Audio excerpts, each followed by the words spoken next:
ఆంధ్రప్రదేశ్లో కూటమి ప్రభుత్వం అధికారంలోకి వచ్చి 1 సంవత్సరం కంప్లీట్ అయిపోయింది. జూన్ 4 నాటికి ఫలితాలు విడుదలై కూటమి ప్రభుత్వాన్ని ఫామ్ చేసి 1 సంవత్సరం పూర్తయిపోయింది.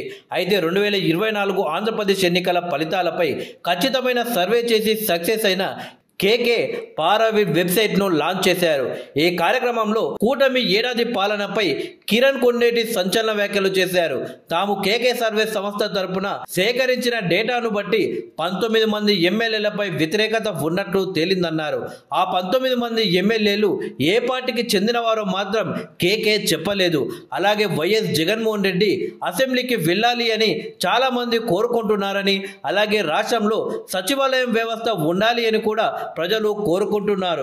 కొందరు మాత్రం పంచాయతీరాజ్ వ్యవస్థ కావాలి అని కూడా కోరుతున్నట్లు చెప్పుకోవచ్చారు. ఇక కేకే సర్వే CEO అయినటువంటి కిరణ్ కొండేటి పారావిల్ వెబ్సైట్ను ప్రారంభించారు.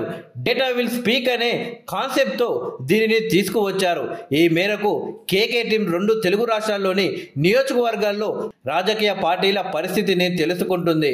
ప్రజల అవసరాలతో పాటు 35 అంశాలపై ప్రతి నెల కూడా సర్వే చేస్తుంది.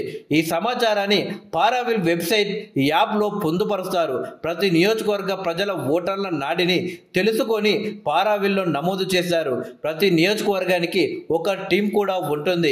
ఈ 35 అంశాలతో కూడిన డేటాను సేకరిస్తారు.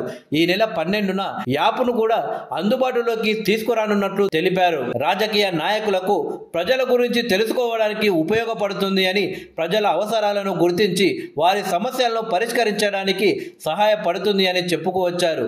పారావిల్ వెబ్సైట్ ద్వారా రాజకీయ నాయకులు ప్రజలకు మరింత చేరువ కావచ్చన్నారు. ఈ సర్వే ద్వారా ప్రజల అభిప్రాయాలను తెలుసుకోవచ్చని, రాజకీయ నాయకులు తమ పనితీరును మెరుగుపరుచుకోవడానికి కూడా ఇది చాలా బాగా ఉపయోగపడుతుందని అన్నారు. పారావిల్ యాప్ ప్రజలకు రాజకీయ నాయకులకు మధ్య ఒక వారధిగా పనిచేస్తుందని అన్నారు.